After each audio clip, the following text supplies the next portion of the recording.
सावन पुत्रदा एकादशी पर पढ़ें। यह पौराणिक कथा संतान दोष होगा दूर। एक समय में महिष्मती नगर पर राजा महिजीत का शासक था। राजा महिजीत ने कई वर्षों तक शासक किया। उसे कोई पुत्र नहीं था। पुत्र के ना होने के कारण दुख से राजपाट में उसका मन नहीं लगता था। वह कहता था कि जिसका पुत्र नहीं होता उसके लिए धरती और स्वर्ग दोनों ही कष्ट प्रदान करने वाले होते हैं, उसे सुख नहीं मिलता। राजा महिजीत ने पुत्र प्राप्ति के लिए काफी उपाय किए, लेकिन उसकी इच्छा पूरी नहीं हुई। वह काफी दुखी रहने लगा। एक दिन उसने सभा बुलाई और उनसे अपने मन की पीड़ा व्यक्त की।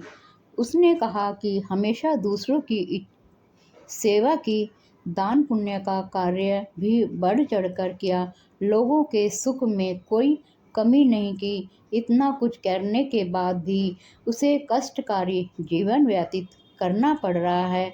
उसे कोई पुत्र नहीं हुआ, इसका कारण क्या है? राजा महिजीत के दुख से प्रजा और मंत्रीगण भी दुखी थे। वे जंगल में जाकर ऋषि और मुनियों से अपने राजा की पीड़ा बताते और उनके निवारण का उपाय पूछते। इसी क्रम से एक दिन वे लोमश ऋषि के आश्रम में पहुंचे। उन्होंने लोमश ऋषि को प्रणाम किया करके आने का उद्देश्य पूछा। उनकी बातें सुनने के बाद लोमेश ऋषि ने ध्यान लगाया।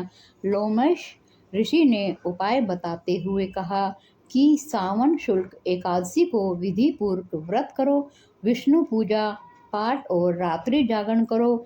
इस व्रत को करने से राजा महिजीत पाप मुक्त हो जाएंगे और उनके पुत्र की प्राप्ति होगी। सावन शुक्ल एकादशी आने पर मंत्रीगण और प्रजा के विधि पूर्वक व्रत रखा और राजा के दुख का कारण जानना चाहा।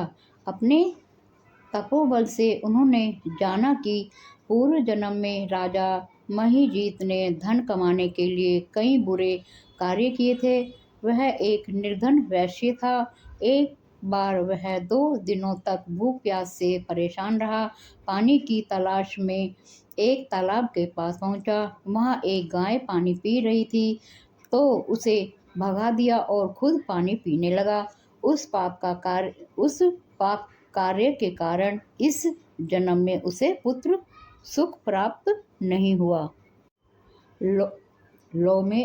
लोमेश ऋषि ने उपाय बताते हुए कहा कि सावन शुक्ल एकादशी को विधि पूर्वक व्रत करो, विष्णु पूजा पाठ और रात्रि जागरण करो। इस व्रत को करने से राजा महिजीत पाप मुक्त हो जाएंगे और उनके पुत्र की प्राप्ति होगी। सावन शुक्ल एकादशी आने पर मंत्रीगण और प्रजा ने विधि पूर्वक व्रत रखा, विष्णु पूजा और रात्रि जागरण किया। अगले दिन द्वादशी को उन्होंने अपने व्रत के पुण्य को राजा महिजीत को दान कर दिया।